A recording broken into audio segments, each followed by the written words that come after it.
Lord, pagod na po ako. Pagod na po ako makipagsabayan sa iba. Pagod na po akong habulin yung timeline na dinisenyo ko para sa buhay ko.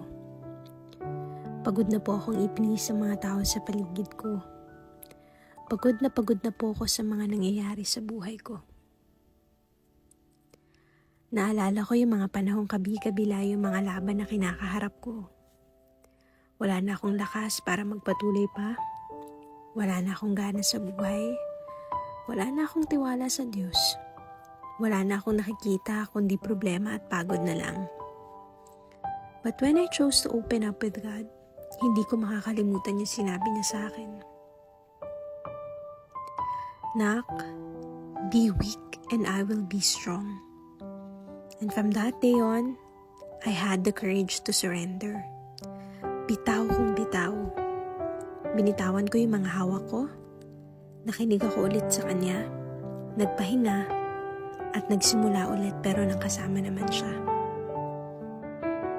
And He said to me, "My grace is sufficient for you, for my power is made perfect in weakness."